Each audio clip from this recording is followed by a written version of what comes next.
12 ಅವ್ರು ರಿಸರ್ವೇಷನ್ ಮಾಡಿ 100ಕ್ಕೆ 20, 60ಕ್ಕೆ 80 ಆ ಥರ ಸೈಡೆಲ್ಲ ಮಾಡ್ಕೊಂಡಿದ್ರು. ಆಮೇಲೆ ಗ್ರಾಮ ಸಭೆ ಇಟ್ಟಿದಾಗ ಎಲ್ಲ ಊರು ಜನರು ಬಂದು ನಮಗೆ ಈ ಥರ ಫೋರ್ಜರಿ ಮಾಡಿದ್ದಾರೆ. ಇದು ಪಿ ಡಿ ಒ ಬಂದು ಭಾಸ್ಕರ್ ಆವಾಗ ಪಿ ಡಿ ಒ ಇದ್ದರು. ಯಾರಿಗೆ ಗೊತ್ತಿಲ್ಲದೆ ಅವರೇ ಮಾಡಿದ್ದಾರೆ ಎಲ್ಲ ಕೂತ್ಕೊಂಡು, ಇದೆಲ್ಲ ಅಕ್ರಮವಾಗಿ ಮಾಡಿದ್ದಾರೆ, ಇದು ಆಗಿಲ್ಲ ಅಂತ ಊರು ಜನರೆಲ್ಲ ಬಂದು ನಮ್ಮ ಹತ್ರ ಕೊಟ್ಟರು. ನಾವು 2017 ಅಧ್ಯಕ್ಷರಾಗಿ ನಾವು ಬಂದು ನಮ್ಮ ಮಿಸ್ಸಸ್ ಶ್ವೇತಾ ವೆಂಕಟೇಶ್ವರಪತಿ ಅಂತ ಅಧ್ಯಕ್ಷರಾಗಿ ಬಂದ್ವಿ. ಆಮೇಲೆ ನಾವು ಲೆಟ್ರ್ ಕೊಟ್ಟು ವಿ ಒ ಹತ್ರ ನಾವು ಸಿ ಒ ಹತ್ರ ಲೆಟ್ರ್ ಕೊಟ್ಟು ನಾವು ಅದು ಅಬ್ಜೆಕ್ಷನ್ ಮಾಡಿ ಕೋರ್ಟ್ಗೆ ಕಳಿಸಿದ್ವಿ. ಕೋರ್ಟ್ಗೆ ಕಳಿಸಿದಾಗ ಕೋರ್ಟಲ್ಲಿ ಅಕ್ರಮವಾಗಿ ಮಾಡಿದ್ದಾರೆ ಅಂತ ಇದು ಮಾಡಿ ಪಿ ಡಿ ಒನಿ ವಿ ಒನಿ ಎಲ್ಲ ಬರೋಕ್ಕೆ ಹೇಳಿದ್ರು.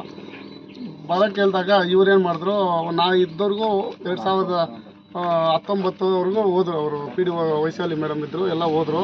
ಎಲ್ಲ ಹೋದಾಗ ಎಲ್ಲ ಕರೆಕ್ಟಾಗಿ ಹೋಗ್ತಾ ಇತ್ತು. ಆಮೇಲೆ ಏನಾಯಿತು ಅಂದರೆ ಗೌರ್ಮೆಂಟ್ ಚೇಂಜ್ ಆಯಿತು. ಆವಾಗ ರಾಮಕ್ಕ MLA ಇದ್ದರು. ಆಮೇಲೆ ಕಾಂಗ್ರೆಸ್ ಗೌರ್ಮೆಂಟ್ ಬಂತು, MLA ಮೇಡಮ್ ಬಂದರು. ಬಂದಾಗ ಏನಾಯಿತು ಅಂತ ಗೊತ್ತಿಲ್ಲ. ಆಮೇಲೆ ಹಂಗೆ ಅದು ಸ್ಟಾಪ್ ಆಯಿತು. ನಮ್ಮದು ಅದರಷ್ಟಿಗೆ ಅವಧಿ ಮುಗಿತಿತ್ತು. ಮತ್ತು ಈ ಅವಧಿಯಲ್ಲೂ ಏನೂ ನಡೆದಿಲ್ಲ. ಅದು ಹೆಂಗಿದೆಯೋ ಹಂಗೆ ಇದೆ ಕಾನೂನಾಗಿ. ಆಮೇಲೆ ಇವಾಗ ಏನಾಗಿದೆ ಅಂದರೆ ಕೋರ್ಟಲ್ಲಿ ಪಿ ಡಿ ಒ ಹಾಜರಾಗಿಲ್ಲ, ವಿ ಒನೂ ಹಾಜರಾಗಿಲ್ಲ, ಗೌರ್ಮೆಂಟ್ ವಕೀಲರು ಹಾಜರಾಗಿಲ್ಲ. ಯಾರು ಯಾವಾಗ ಇದಾಗಿಲ್ವೋ ಆವತ್ತು ಅದು ಅವ್ರಿಗೆ ಕರೆಕ್ಟಾಗಿ ನಡೀತಾ ಇದೆ. ಅದಕ್ಕೆ ನಾವು ಮೇಡಮ್ ಹೇಳ್ತಾ ಇರ್ತದೆ, ನಿಮ್ಮ ಪೀರಿಯಡಲ್ಲಿ ನೀವು ಮಾಡಿಲ್ಲ ಮೇಡಮ್. ನಾವು ಹೇಳ್ತಾ ಇರೋದು ಒಂದೇ, ಇವಾಗ ಇದು ನಮಗೆ ಇಲ್ಲಿರೋರ್ಗೆ ಯಾರಿಗೆ ಕೇಳ್ತಾ ಇಲ್ಲ. ಗೌರ್ಮೆಂಟ್ ಜಾಗ ಗೌರ್ಮೆಂಟ್ಗೆ ಬೇಕು. ಇಲ್ಲಿ ಪಂಚಾಯತಲ್ಲಿ ಇಲ್ಲಿ ಒಂದು ಅಡಿ ಜಾಗ ಯಾವುದೂ ಇಲ್ಲ. ಪಂಚಾಯತಿ ಗೌರ್ಮೆಂಟ್ಗೆ ನಮ್ಗೆ ವರಮಾನವೂ ಏನೂ ಇಲ್ಲ. ಇಲ್ಲಿ ಏನು ಸಂಪಾದನೆ ಇಲ್ಲಿ ಪಂಚಾಯತಲ್ಲಿ ಇಲ್ಲ. ದೊಡ್ಡ ಪಂಚಾಯತಿ ಟೌನೆಲ್ಲ ಆಗ್ತಾಯಿದೆ. ಇವಾಗ ಜಾಗ ಸಿಗಲ್ಲ. ಈ ಜಾಗನೂ ನೀವು ಮಾಡಿ ಪಿ ಡಿ ಒನಿ ವಿ ಒನಿ ಲಾಯರ್ನಿ ಎಲ್ಲರನ್ನೂ ನಿಮ್ಮ ಸರ್ಕಾರ, ನಿಮ್ಮದು ಗೌರ್ಮೆಂಟ್ ಸರ್ಕಾರ, ಮತ್ತು ನೀವೇ ಅದು ಇಲ್ಲಿ MLA ಅವರು ಎಲ್ಲ ನಿಮ್ಮ ಕೈಯಲ್ಲಿದೆ. ನೀವು ಕಲಿಸಿ ಎಲ್ಲರನ್ನೂ ಫೋನ್ ಮಾಡಿ ಮೀಟಿಂಗ್ ಕರೆಸಿ ಕೋರ್ಟ್ಗೆ ಹಾಜರು ಮಾಡೋಕ್ಕೆ ಹೇಳಿ. ಕೋರ್ಟಲ್ಲಿ ಏನಾಗ್ತದೋ ಅದಾಗಲಿ ಅಂತ ಹೇಳಿದ್ರಿ ನೀವೇ. ಕೋರ್ಟಿಗೆ ಹೋಗ್ದಿರೋದೇ ಆಗ್ತದೆ. ನೀವೇ ಇಲ್ಲಿಂದ ಕಳಿಸಿಲ್ಲ ಅಂದರೆ ಹೆಂಗೆ ಹೋಗ್ತದೆ? ನಾವು ಹೇಳಿದ್ರೆ ವೆಂಕಟಾಚಲಪತಿಗೆ ಹೇಳ್ರಿ, ಅವ್ರನ್ನ ಹೇಳ್ರಿ, ಇವ್ರನ್ನ ಹೇಳ್ರಿ ಅಂದರೆ ನಾವೇನು ಮಾಡೋಕ್ಕಾಗ್ತದೆ? ನಾವು ಹೇಳಿದ್ರೆ ಕೇಳ್ತಾರಾ? ನೀವು ಇವಾಗ ಅಧಿಕಾರದಲ್ಲಿದ್ದೀರಿ, ನೀವು ಇವಾಗ ಕೇಳ್ತಾ ಇದ್ದೀವಿ ಮೇಡಮ್. ನಾವು ಪಬ್ಲಿಕ್ ಎಲ್ಲ ಬಂದು ನಮಗೋಸ್ಕರ ಯಾರಿಗೂ ಕೇಳ್ತಾ ಇಲ್ಲ. ಇದು ಗೌರ್ಮೆಂಟ್ ಲ್ಯಾಂಡ್ ಇದೆ, ಗೌರ್ಮೆಂಟ್ ಎಲ್ಲರಿಗೂ ಕೊಡಲಿ ಅಂತ ನಾವು ಕೇಳ್ತಾ ಇದ್ದೀವಿ. ಇವತ್ತು ಒಂದಡಿ ಜಾಗ ತೆಗಿಯೋಕ್ಕಾಗಲ್ಲ. ಇಲ್ಲಿ ಯಾರು ತೆಗೆದು ಮಾಡೋಕ್ಕಾಗ್ತದೆ? ಇವತ್ತೊಂದು ಹಾಸ್ಪಿಟ್ಲ್ ಕಟ್ಟಬೇಕು. ಈ ಸುತ್ತಮುತ್ತಲ ಎಲ್ಲಿ ಜಾಗ ಇಲ್ಲ. ಒಂದು ಹಾಸ್ಪಿಟ್ಲ್ ಕಟ್ಬೋದು, ಇಲ್ಲ ಸ್ಕೂಲ್ ಕಟ್ಬೋದು, ಇಲ್ಲ ಕ್ರಿಕೆಟ್ ಗ್ರೌಂಡ್ ಕಟ್ಬೋದು, ಸ್ಟೇಡಿಯಂ ಕಟ್ಬೋದು, ಯಾವುದೋ ಒಂದು ಕಟ್ಬೋದು. ಯಾವ ಜಾಗ ಇದೆ ಇಲ್ಲಿ? ಗ್ರಂಥಾಲಯ ಕಟ್ಬೋದು. ಯಾವುದೋ ಒಂದು ಮಾಡಿದ್ರೆ ಇಲ್ಲಿರೋ ಜನಕ್ಕೆ ಯೂಸ್ ಆಗ್ತದೆ ಅಂತ ನಾವು ಕೇಳ್ತಾ ಇದ್ದೀವಿ. ನಮಗೋಸ್ಕರ ಯಾರು ಕೇಳಿಲ್ವೇ? ಅದಕ್ಕೆ ನಾವು ಪಾರ್ಟಿ ಮಾಡಿಕೊಂಡು ಅವ್ರು BJP ಅವರು ಗೂಬೆ ಕೂರಿಸ್ತಾರೆ, ಇವ್ರಿಗೆ ಗೂಬೆ ಕೂರಿಸ್ತಾರೆ, ಆ ಥರ ಏನಿಲ್ಲ. ನಾವು ಹೇಳ್ತಾ ಇರೋದು ನಾವು ಇದ್ದಾಗ ಮಾಡಿದ್ದೀವಿ, ಅದು ಕಂಟಿನ್ಯೂಸ್ ಆಗಿ ಮಾಡಿ ಅಂತ ಕೇಳ್ತಾ ಇದ್ದೀವಿ ಅಷ್ಟೇ. ಆವಾಗ ರಾಮಕ್ಕ ಅವರು MLA ಆಗಿದ್ದರು. ನಾವು ಅವಾಗ ಕಲಿಸಿದ್ದೀವಿ. ಕಲಿಸಿ ಅದು ಕೋರ್ಟ್ವರೆಗೂ ಹೋಗಿ ಕೋರ್ಟಲ್ಲಿ ಇದ್ದಾರೆ. ಅದೇ ಪಿ ಡಿ ಒ ಮೇಡಮ್ ಕೊಟ್ಟಿದ್ದಾರೆ ನೋಡಿ, ಇದು ಗೌರ್ಮೆಂಟ್ ಜಾಗ, ಗೌರ್ಮೆಂಟ್ಗೆ ಬೇಕು, ಇದು ಒಂದು ಅಕ್ರಮವಾಗಿ ಮಾಡಿದ್ದಾರೆ ಅಂತ ಗೌರ್ಮೆಂಟ್ ಕೊಟ್ಟಿದ್ದಾರೆ, ವರದಿ ಕೊಟ್ಟಿದ್ದಾರೆ ಪಿ ಡಿ ಒ ಮೇಡಮ್. ಅದೆಲ್ಲ ಪೇಪರ್ ಇದೆ ನಮ್ಮ ಹತ್ರ ನೋಡಿ. ಆವತ್ತು ಆಗಿದೆ ರಿಟರ್ನ್ ಸ್ಟೇಟ್ಮೆಂಟ್ ಕೊಟ್ಟಿದ್ದಾರೆ. ಎಲ್ಲ ನಡೀತಾ ಇತ್ತು, ಕರೆಕ್ಟಾಗಿ ಹೋಗ್ತಾ ಇತ್ತು. ಇಷ್ಟೊತ್ತಿಗೆ ಯಾವತ್ತೋ ಮುಗಿತಾ ಇತ್ತು ಇದು. ಇವಾಗ ಮಾಸರ್ ಮಾಡಿ ಕಾಂಪೌಂಡ್ ಆಗಿ ಯಾವುದಕ್ಕೋ ಒಂದು ಯೂಸ್ ಮಾಡಬೇಕಾಗಿತ್ತು. ನಿಮ್ಮ ಪೀರಿಯಡಲ್ಲಿ ಆವತ್ತು ನೋಡಿ, ಇವರು ಬಾಬು ಅಂತ ಪಾಪ ಅವ್ರು ಇಷ್ಟು ಜಾಗ ಇಟ್ಕೊಂಡಿದ್ರು. ಅವರು ಸ್ಟಾರ್ಟಿಂಗಿಂದ ಅವ್ರು ಮಾಡ್ಕೊಂಡಿದ್ದಾರೆ. 20 ವರ್ಷ 30 ವರ್ಷದಿಂದ ಇವತ್ತು 10 ಜನಕ್ಕೆ ಪಬ್ಲಿಕ್ ಎಲ್ಲ ಸಪೋರ್ಟ್ ಬೇಕು ಅಂತ ಸಬ್ಡಿಷನ್ ಮಾಡಿದ್ರು. ಸಬ್ಡಿಷನ್ ಮಾಡಿದಾಗ ಇವಾಗ ಅವ್ರು ಬಿಟ್ಕೊಟ್ಟಿಲ್ವಾ? ಇವಾಗ ಅವ್ರು ಬಿಟ್ಕೊಟ್ಟಿದ್ದಕ್ಕೆ ಇಡೀ ಊರುಗಳಿಗೆ, ವಿಲೇಜ್ಗಳಿಗೆಲ್ಲ ಇವತ್ತು ಕರೆಂಟ್ ಸಪ್ಲೈ ಆಗ್ತಾ ಇದೆ. ಆ ಥರ ನಿಮ್ಮ ಅವಧಿಯಲ್ಲಿ ನೀವು ಮಾಡಿ, ನಾವು ಅದನ್ನೇ ಕೇಳ್ತಾ ಇದ್ದೀವಿ. ನೀವು ಅವ್ರ ಮೇಲೆ ಇವ್ರ ಮೇಲೆ ಗೂಬೆಯನ್ನು ಕೂರಿಸ್ತೀರಾ? ನಾವು ಕೇಳ್ತಾ ಇರೋದು ನಾವೇನು ಇದಕ್ಕಿಲ್ಲ. ಇವಾಗ ಅವರು ಬಿಟ್ಟಿದ್ದಾರೆ ಇಲ್ವಾ? ಅವರು ನಿಮ್ಮ ಥರ ಅವ್ರ ಥರ ಅಂತಾನೆ ಇರ್ತಾರೆ. ಅವ್ರ ಹತ್ರ ದುಡ್ಡಿಲ್ಲ ಅಂತ ಅವ್ರ ಹತ್ರ ಕರ್ಕೊಂಡ್ಬಿಟ್ಟು, ಇವ್ರ ಹತ್ರ ದುಡ್ಡಿದೆ ಅಂತ ಇವ್ರನ್ನ ಬಿಟ್ಟಿದ್ದೀರಾ? ಅವ್ರು ಯಾವ ಕಡೆ MLA ಬಂದರೆ ಆ ಕಡೆ ಬ್ಯಾಗ್ ಎತ್ಕೊಂಡು ಹೋಗ್ತಾ ಇರ್ತಾರೆ. ಈ ಥರ ಮಾಡ್ತಾ ಇದ್ರೆ ನಾವೇನು ಮಾಡೋಕ್ಕಾಗ್ತದೆ? ಅದಕ್ಕೆ ಇಷ್ಟು ದಿನ 9ನೇ ತಾರೀಕು ಡೇಟ್ ಇದೆ ಕೋರ್ಟಲ್ಲಿ. 9ನೇ ತಾರೀಕು ಹಾಜರಾಗಿಲ್ಲ ಅಂದರೆ ಮತ್ತೆ ನಾವು ಇಲ್ಲಿಂದ ಪಾದಯಾತ್ರೆ ನಡೆಸ್ತೀವಿ. ಖಂಡಿತವಾಗಿ ಮಾಡ್ತೀವಿ, ಬಿಡಲ್ಲ. ಇದು ವಿಧಾನಸೌಧವರೆಗೂ ನಾವು ಪಾದಯಾತ್ರೆ ಮಾಡ್ತೀವಿ. ನಾವು ಈ ಪಾರ್ಟಿ ಆ ಪಾರ್ಟಿ ಅಂತ ನೀವು ಗೂಬೆ ಕೂರಿಸೋದೆಲ್ಲ ಬೇಡ. ಈ ಜಾಗ ಗೌರ್ಮೆಂಟ್ ಜಾಗ, ಗೌರ್ಮೆಂಟ್ಗೆ ಮಾಡಿಸ್ಕೊಡ್ಬೇಕು. ಇದೇ ನಮ್ಮ ಕರ್ತವ್ಯ, ಬೇರೆ ಏನೂ ಇಲ್ಲ. ಗ್ರಾಮ ಪಂಚಾಯತಿಗೆ ಅಧಿಕಾರ ಇದೆಯಾ? ಯಾರಿಗೆ ಅಧಿಕಾರ ಇದೆ? ಇಲ್ಲಿ ನೋಡಿ, ಇಲ್ಲೇ ಹೇಳಿದ್ದಾರೆ. ಯಾರಾದರೂ ತಿಳಿದಿರೋರು ನೀವು ಓದ್ಕೋಬೇಕು ಅದನ್ನು. ಯಾರಾದರೂ ಆಗಿಲ್ಲ.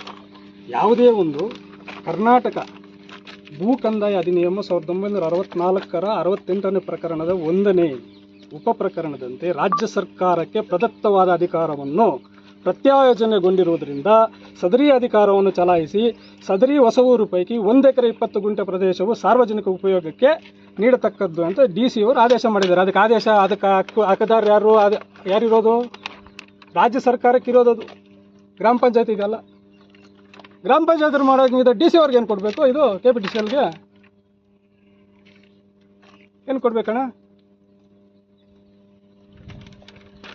ಅದನ್ನು ಶಾಸಕರು ನೀವೇ ಹೇಳಿ, ಈ ಥರ ಹೇಳಿದ್ದಾರೆ. ಅಧಿಕಾರ ಇರೋದು ಜಿಲ್ಲಾಧಿಕಾರಿಗಳಿಗೆ, ರಾಜ್ಯ ಸರ್ಕಾರಕ್ಕೆ ಇರೋದು, ಗ್ರಾಮ ಪಂಚಾಯತಿಗಲ್ಲ. ಗ್ರಾಮ ಪಂಚಾಯತಿ ಯಾರಾದ್ರು ಬಡವರಿದ್ದರೆ ಒಂದು 50 ಜನಕ್ಕೆ ಮನೆ ಕೊಡಿ ಅಂತ ಅದನ್ನು ಪ್ರಸ್ತಾವನೆನ ಇವಾಗ ಕೊಡ್ಬೋದು, ಇಲ್ಲ CO ಕೊಡ್ಬೋದು, ಇಲ್ಲ ಜಿಲ್ಲಾ ಪಂಚಾಯತಿಗೆ ಕೊಡ್ಬೋದು. ಗ್ರಾಮ ಪಂಚಾಯತಿ ಮೆಂಬರ್ ಎಲ್ಲ ಮಾಡ್ಕೊಬೇಕಾಗತ್ತೆ. ಇವತ್ತಿನ ಪರಿಸ್ಥಿತಿ ಹೆಂಗಿದೆ ಈ ಶಾಸಕರ ಕ್ಷೇತ್ರದಲ್ಲಿ ಅಂದರೆ, ಒಂದು ಗ್ರಾಮ ಪಂಚಾಯತಿ ಮೆಂಬರ್ ಚರಂಡಿ ಕ್ಲೀನ್ ಮಾಡೋಕ್ಕಾಗ್ತಾ ಇಲ್ಲ. PDOಗಳದ್ದು ಇವ್ರದೇ, ವಾರ ಮೀಟಿಂಗು, PDOಗಳನ್ನ ಇವರೇ ಮೀಟಿಂಗ್ ಮಾಡಿಸೋದು ಎಲ್ಲ ಇವ್ರದೇ. 15 ಫೈನಾನ್ಸ್ ಕೂಡ ಇವರೇ ಡಿಕ್ಲೇರ್ ಮಾಡೋದು, ಇವರೇ ಡ್ರಾ ಮಾಡಿಕೊಡ್ಬೇಕು, ಅವ್ರು ಹೇಳ್ದವ್ರಿಗೆ ಮಾಡಬೇಕು. ಗ್ರಾಮ ಪಂಚಾಯತಿ ಮೆಂಬರ್ ಏನಕ್ಕೆ ರೀ? ಸುಮ್ಮನೆ ಮೀಸಲಾತಿ ಏನಕ್ಕೆ? ಗ್ರಾಮ ಪಂಚಾಯತಿ ಮೆಂಬರ್ ಆಗೋದು ಏನಕ್ಕೆ ಹೇಳಿದ್ರೆ ಅವ್ರು ಫೋನ್ ಮಾಡೋಣ ಅಂತ ಹೇಳ್ತಾರೆ. ಏನಕ್ಕೆ ಗ್ರಾಮ ಪಂಚಾಯತಿ ಮೆಂಬರ್ಗಳಾಗಬೇಕು? ಆ ಒಂದು ಅಕ್ಕಚಿತ್ತೆಯನ್ನು ಇವರೇ ಮಾಡಿದ್ದಾರೆ. ಅವ್ರು ಫೋನ್ ಮಾಡೋಣ ಅಂತ ಹೇಳ್ತಾರೆ. ಸ್ಥಳೀಯ ಪಂಚಾಯಿತಿಗಳ, ಜಿಲ್ಲಾ ಪಂಚಾಯತಿ, ತಾಲೂಕ್ ಪಂಚಾಯತಿಗಳ ಎಲ್ಲ ಅಧಿಕಾರಗಳನ್ನು ಇವರೇ ಕಿತ್ಕೊಂಡ್ಬಿಟ್ಟಿದ್ದಾರೆ ಶಾಸಕರು.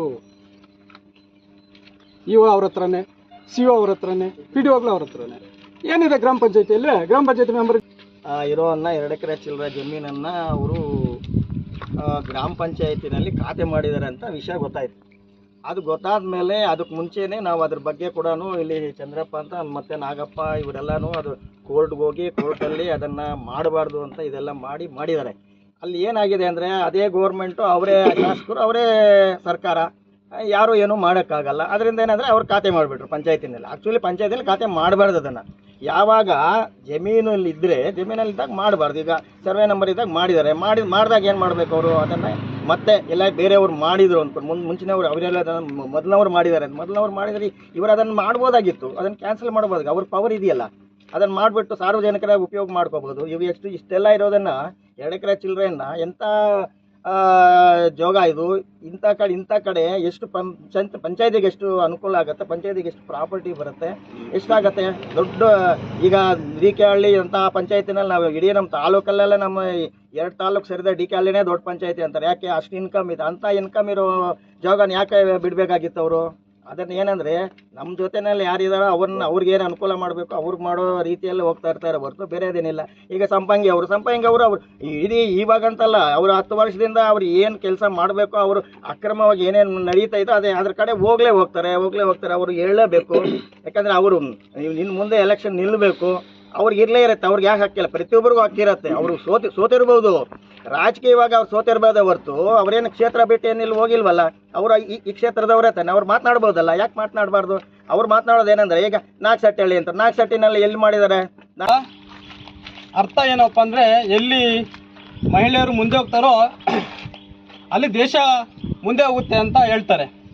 ಅದೇ ಇದೇ ನಮ್ಮ KHF ಕ್ಷೇತ್ರದಿಂದ ಆಯ್ಕೆಯಾಗಿರುವಂಥ ಜನಪ್ರತಿನಿಧಿಗಳಿಂದ ಮುಂದೆ ಹೋಗುತ್ತೆ ಅಂತ ಈ ಒಂದು ಭಾಗದ ಜನರೆಲ್ಲರೂ ಸೇರಿ ಮತವನ್ನು ಚಲಾಯಿಸಿ ವಿಧಾನಸೌಧಕ್ಕೆ ಕಳಿಸದಂಥ ಶಾಸಕರೇನಪ್ಪ ಅಂದರೆ, ಇಲ್ಲಿನ ಸ್ಥಳೀಯವಾಗಿ ತಮ್ಮ ಹೆಸರನ್ನು ಪ್ರತಿದಿನ ಜಪ ಮಾಡುವಂಥ ವ್ಯಕ್ತಿಗಳ ಮಾತುಗಳನ್ನು ಕೇಳಿಕೊಂಡು ಏನಪ್ಪ ಮಾಡ್ತಾ ಇದ್ದಾರೆ ಅಂದರೆ, ಇಡೀ ವೆಂಗಸಂದ್ರ ಗ್ರಾಮ, ಸುಂದರಪಾಳ್ಯ ಗ್ರಾಮ ಪಂಚಾಯಿತಿ, NG ಗ್ರಾಮ ಪಂಚಾಯಿತಿಯಲ್ಲಿರುವಂಥ ಖರಾಬು ಎನ್ನುವಂಥ ಅಥವಾ ಸರ್ಕಾರದ ಭೂಮಿಗಳನ್ನು, ಗ್ರಾಮ ಠಾಣೆಗಳನ್ನು ಏನು ಮಾಡ್ತಾರೆ?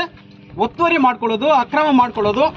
ಅದಕ್ಕೆ ನೇರ ಉದಾಹರಣೆ ಏನಪ್ಪ ಅಂದರೆ, ವೆಂಗಸಂದ್ರ ಗ್ರಾಮದ ಸರ್ವೆ ನಂಬರ್ 150 ಪಕ್ಕದಲ್ಲಿರುವಂಥ ಗ್ರಾಮ ಠಾಣಾ 324 ಈ ಠಾಣೆಯನ್ನು ಏನು ಮಾಡಿದ್ದಾರೆ? ಅತಿಕ್ರಮಣ ಮಾಡ್ಕೊಂಡ್ಬಿಟ್ಟಿದ್ದಾರೆ. ಆ ಕಾಲದಲ್ಲಿ ಯಾರೋ ಮಾಡಿದ್ದಾರೆ, ನಾವು ಮಾಡಿದ್ದೀವಿ, ಅವ್ರು ಮಾಡಿದ್ದಾರೆ ಅಂತ ಅವ್ರ ಮೇಲೆ ಗೂಬೆ ತೋರಿಸೋದನ್ನು ಬಿಟ್ಟು, ಸ್ಥಳೀಯವಾಗಿರುವಂಥ ಶಾಸಕರು, ವಿಧಾನಸೌಧದಲ್ಲಿ ನಿಮಗೆ ಹಕ್ಕನ್ನು ಕೊಟ್ಟಿರುವಂಥ ಜನರು ನಾವೆಲ್ಲ ಕೊಟ್ಟಿದ್ದೀವಿ. ನೀವೇನು ಮಾಡಬೇಕು? ಇಂಥ ಅತಿಕ್ರಮವನ್ನು ಹತ್ಕಟ್ಟಿ ನಿಮ್ಮಿಂದ 100 ಕಿಲೋಮೀಟ್ರು ದೂರ ಅಂಥ ವ್ಯಕ್ತಿಗಳನ್ನು ಇಡಬೇಕು. ಆದರೆ ನೀವೇನು ಮಾಡ್ತೀರಾ? ಪ್ರತಿದಿನವೂ ಫೋಟೋಗೆ ಪ್ರತಿದಿನವೂ ಸಹಿತ ನಿಮ್ಮನ್ನು ಶನಿ ಅಂತ ಜಪ ಮಾಡಿದ್ರೆ ಅಂತ ಅದು ಭುಜದ ಮೇಲೆ ಅಂತ ಹೋಗುತ್ತೆ ಅಂತ ಹೇಳ್ತಾರಲ್ವ, ಆ ರೀತಿಯಲ್ಲಿ ಈ ವ್ಯಕ್ತಿಗಳನ್ನು ಪಕ್ಕದಲ್ಲಿ ಇಟ್ಕೊಂಡು ಇಡೀ ಈ ಒಂದು ಜಮೀನನ್ನು ಅಕ್ರಮ ಮಾಡಿಕೊಂಡು ಇದೇ ಜಮೀನಿಂದ ಮುಂದೆ ಇರುವಂಥ ರೈತರಿಗೆ ದಾರಿ ಬೇಕಾಗಿದೆ. ಆ ದಾರಿಗಳನ್ನೆಲ್ಲ ಮುಚ್ಚಿಬಿಟ್ಟು ಕಾಂಪೌಂಡನ್ನು ಹಾಕ್ಕೊಂಡ್ಬಿಟ್ಟು ಗೇಟ್ಗಳನ್ನು ಹಾಕ್ಕೊಂಡು ಅನೇಕರಿಗೆ ಇಲ್ಲಿ ಸ್ಥಳೀಯವಾಗಿ ನಮ್ಗೆಲ್ಲರಿಗೂ ಸಹಿತ ತೊಂದರೆಯನ್ನು ಕೊಟ್ಕೊಂಡು ಇರುವಂಥ ವ್ಯಕ್ತಿಗಳಿಗೆ ಈ ಒಂದು ಎತ್ತರೆ ನಾರಿಯಂತೆ ದೈವಂತೆ ಪೂಜ್ಯಂತೆ ಈ ಶಾಸಕರು ಏನು ಮಾಡ್ತಾ ಇದ್ದಾರೆ, ಅವ್ರಿಗೆ ಬೆಂಬಲವನ್ನು ಕೊಡ್ತಾ ಇದ್ದಾರೆ. ಮತ್ತೆ ಈ ಶಾಸಕರುಗಳೇನಪ್ಪ ಅಂದರೆ ಕೆಲಸ ಏನಪ್ಪ ಅಂದರೆ ಅಧಿಕಾರಿಗಳನ್ನು ಕೋರ್ಟ್ ಕಳಿಸಲ್ಲ. ಅಧಿಕಾರಿಗಳನ್ನು ಯಾವುದೇ ಒಂದು ಕೇಸ್ಗೆ ಈ ಒಂದು ಸ್ಥಳಕ್ಕೆ ಸಂಬಂಧಪಟ್ಟಂಥ ಕೇಸ್ಗೆ 8 ವರ್ಷದಿಂದ ಇದುವರೆಗೂ ಒಂದು ಸತಿ ಮಾತ್ರ 16 ವರ್ಷದಲ್ಲಿ ಒಂದು ಸತಿ ಮಾತ್ರ ವೈಶಾಲಿ ಮೇಡಮ್ ಅವರು ಹೋಗಿ ಬಂದಿರೋದು ಬಿಟ್ಟರೆ ಯಾವೊಬ್ಬ ಇಒ ಇಲ್ಲ, ಯಾವೊಬ್ಬ ತಾಲೂಕ್ ಪಂಚಾಯತಿ ಅಧಿಕಾರಿಗಳಿಲ್ಲ, ಜಿಲ್ಲಾಧಿಕಾರಿಗಳಿಲ್ಲ, ಸರ್ಕಾರದಿಂದ ಪ್ರತಿನಿಧಿಗಳಿಲ್ಲ, ಸಿಇಒ ಇಲ್ಲ, ಯಾರು ಬರೋದಿಲ್ಲ. ಇವರ ಕರ್ತವ್ಯವನ್ನು ಸ್ಥಳೀಯವಾಗಿ ಗೆದ್ದಂಥ ಜನಪ್ರತಿನಿಧಿಗಳು ಏನು ಮಾಡಬೇಕು, ಅಂಥ ವ್ಯಕ್ತಿಗಳನ್ನು ಕರೆಸಿ ಇಮಿಡಿಯೇಟ್ ಆಗಿ ಕೋರ್ಟ್ಗೆ ಹಾಜರಾಗಿ ಆ ಕೋರ್ಟಲ್ಲಿರುವಂಥ ಸಮಸ್ಯೆಯನ್ನು ಬಗೆಹರಿಸಿ ಸುತ್ತಮುತ್ತಲಿನ ಗ್ರಾಮಕ್ಕೆ ಅನುಕೂಲ ಮಾಡಬೇಕು ಅಂತ ಅವ್ರ ಮನಸ್ಸಲ್ಲಿದ್ದಿದ್ರೆ ಇಷ್ಟೊತ್ತಿಗೆ ಯಾವಾಗೋ ಮಾಡ್ತಾಯಿದ್ರು. ಯಾಕಂದರೆ ಇವ್ರನ್ನ ಜಪ ಮಾಡಬೇಕಲ್ವಾ, ಪ್ರತಿದಿನ ನಮ್ಮ ಶಾಸಕರು ನಮ್ಮ ಮೇಡಮ್ ಅಂತ ಜಪ ಮಾಡಬೇಕಲ್ವಾ. ಜಪ ಮಾಡೋರು ಇರೋದಿಲ್ಲಲ್ವ ನಾಳೆಯಿಂದ, ಎಲ್ಲ ಅಧಿಕಾರ ಇದ್ರೆ ಅಲ್ಲಿ ಹೋಗ್ತಾರೆ. ಅವ್ರದ್ದೇನು ಕೆಲಸ, ಅವ್ರದ್ದು ಹೆಸರೇ ಏನು, ಚಡ್ಡಿ ಚಂದ್ರಣ್ಣ ಅಂತ. ಎಲ್ಲಿ ಬ್ಯಾಗ್ ಇರುತ್ತೆ ಅಲ್ಲಿ ಕೊಡ್ತಾ ಇರೋದು. ಯಾರಿದ್ರೆ ಅವ್ರಿಗೆ ಹೋಗೋದು, ಅವ್ರ ಹತ್ರ ಹೋಗೋದು. ಅಂತ ವ್ಯಕ್ತಿಗಳನ್ನ ಇಟ್ಕೊಂಡು ಈ ಒಂದು ಸ್ಥಳವನ್ನು ಆಕ್ರಮಣ ಮಾಡಿರೋದ್ರಿಂದ ನಮಗೆ ಹೋಗ್ಲಿಕ್ಕೆ ಬರ್ಲಿಕ್ಕೆ ಕೂಡ ದಾರಿ ಇಲ್ಲ. ಸರ್ಕಾರದಲ್ಲಿ 149, 149, 151, 152ರಲ್ಲಿ ಸರ್ಕಾರದಲ್ಲಿ ಪರ್ಟಿಕ್ಯುಲರ್ ಆಗಿ ಮೆನ್ಷನ್ ಮಾಡಿದೆ. ನಿಮ್ಮದೇ ಪತ್ರಿಕೆಗಳಲ್ಲಿ ವಿಡಿಯೋಗಳಲ್ಲೆಲ್ಲ ಬಂದಿತ್ತು, ನಕಾಶೆಯಲ್ಲಿ ಇದೆ ಅಂತ ಹೇಳ್ಬಿಟ್ಟು ನಾವು ಈಗಾಗಲೇ ತಾಲೂಕಾ ಆಫೀಸಲ್ಲೆಲ್ಲ ಹೋರಾಟ ಮಾಡಿದ್ವಿ, ಎಲ್ಲ ಮಾಡಿದಕ್ಕೆ ಬಂದಿತ್ತು. ಅಂಥ ದಾರಿಗಳಿಗೂ ಸಹಿತ ಈವನ್ ಸರ್ಕಾರದ ಅಧಿಕಾರಿಗಳಿಗೆ ಹೋಗಿ ಕೋರ್ಟನ್ನೇ ಅಲ್ಲಿ ಹೇಳೋದಿಲ್ಲ. ಒಬ್ಬ VA ಬರೋದಿಲ್ಲ, ಒಬ್ಬ RI ಬರೋದಿಲ್ಲ, ಯಾರು ಬರೋದಿಲ್ಲ. ಯಾರು ಬಂದು ಅದೇನಾದ್ರು ಕೋರ್ಟ್ ಕೇಸ್ ಮಾತ್ರ ಹಾಕೊಳ್ಳೋದು. ಈವನ್ ಸರ್ಕಾರದ ವಕೀಲರು ಕೂಡ ಬರೋದಿಲ್ಲ. ವಕೀಲರು ಸರ್ಕಾರದ ಅಧಿಕಾರಿ ಬಂದಿಲ್ಲ ಅಂದರೆ ಕೇಸ್ ಏನಾಗುತ್ತೆ ಹೇಳಿ, ಮಾಧ್ಯಮದವ್ರು ನೀವೇ ಹೇಳಿ, ಕೇಸ್ ಏನಾಗುತ್ತೆ? ಒಂದೇ ಆಗುತ್ತೆ. ಯಾರು ಓದಿಲ್ಲ ಅಂದರೆ ಸರ್ಕಾರ ನಮ್ಮದು ಅಂತ ಬೇಕಲ್ರಿ, ನಮ್ಮದು ಅಂತ ಹೆಸರು ಹೇಳ್ಬೇಕಲ್ವಾ. ನಾನು ಇಂಥವರ ಮಗ, ಇಂಥವರ ಆಸ್ತಿಗೆ ನಾನು ಓನರು ಅಂತ ಗೊತ್ತಾಗಬೇಕಲ್ವಾ. ಅದನ್ನು ಹೇಳೋಕ್ಕೆ ಸರ್ಕಾರದಿಂದ ಯಾರೂ ಹೋಗೋದಿಲ್ಲ. ಸರ್ಕಾರದಿಂದ ಯಾವೊಬ್ಬ VA ಹೋಗೋದಿಲ್ಲ, ಯಾವೊಬ್ಬ ಗ್ರಾಮ ಪಂಚಾಯತಿ ಅಧಿಕಾರಿ ಹೋಗೋದಿಲ್ಲ. ಹೋಗದೇ ಇದ್ದಾಗ ಎಂತ ಮಾಡೋದು? ಹೌದು. ಈ ರೀತಿ ಇಲ್ಲದ ಕಾರಣಕ್ಕೋಸ್ಕರ ಈ ಒಂದು ಕೆಜಪ್ ತಾಲೂಕಿನಲ್ಲಿ ಈ ರೀತಿಯಾದಂಥ ಅನೇಕಗಳು ಘಟನೆಗಳು ನಡೀತಾ ಇದ್ದಾವೆ. ನಡೆದ್ರೆ ಮತ್ತೆ ಅದನ್ನು ಪ್ರಶ್ನೆ ಮಾಡಿದರೆ ಅವರ ವಿರುದ್ಧ ಎತ್ಕಟ್ಟೋದು, ಅವ್ರ ಮೇಲೆ ಇನ್ನೊಂದು ಮಾಡೋದು ಅಂತ ಕೆಲಸಗಳನ್ನ ಏನು ಮಾಡ್ತಾ ಇದ್ದಾರೆ ಈ ಒಂದು ಸ್ಥಳೀಯ ಶಾಸಕರು ಮಾಡ್ತಾ ಇದ್ದಾರೆ. ದಯವಿಟ್ಟು ಮಾನ್ಯ ಶಾಸಕರೇ, ಇಲ್ಲಿರುವಂಥ ಇಂಥ ವ್ಯಕ್ತಿಗಳನ್ನು ದೂರ ಇಟ್ಟು ನಿಮ್ಮ ಹೆಸರನ್ನು ಕೆಡಿಸೋದು ಬೇಡ. ನಿಮಗೂ ಇನ್ನೂ ಮುಂದೆ ಸರ್ಕಾರಗಳು ಯಾವುದಾದ್ರೂ ಬರಲಿ, ಇನ್ನೂ 10 ವರ್ಷ 20 ವರ್ಷ ನೀವೇ ಗೆಲ್ಲಿ. ಆದರೆ ಇಲ್ಲಿ ನಡೀತಾ ಇರುವಂಥ ಅಕ್ರಮವನ್ನು ತಡೆದು ಅವರಿಗೆ ಪನಿಷ್ಮೆಂಟನ್ನು ಆಗಬೇಕು, ಕಾನೂನಿನ ರೀತಿಯಲ್ಲಿ ಏನಾಗಬೇಕು, ಪನಿಷ್ಮೆಂಟನ್ನು ಆಗಬೇಕು. ನೀವು ಈ ರೀತಿಯಲ್ಲಿ ಇಂಥವ್ರಿಗೆ ನೀವೇನಾದರೂ ಸಪೋರ್ಟ್ ಮಾಡಿಕೊಂಡು ನಮ್ಮ ಚಂದ್ರನ್ನ, ನಮ್ಮ ಇನ್ನೊಬ್ಬಣ್ಣ, ನಮ್ಮ ಮಾವನ ಮಗ ಅಂತ ಏನಾದರೂ ನೀವು ಅವರನ್ನು ಎತ್ಕಟ್ಕೊಂಡು ಹೋದರೆ ಮುಂದೆ 2 ವರ್ಷ 16 ತಿಂಗಳಾದ ನಂತರ ಹಾಲಿ ಇರೋದು ಮಾಜಿ ಆಗುತ್ತೆ, ಮಾಜಿ ಇರೋದು ಹಾಲಿ ಆಗ್ಬೋದು.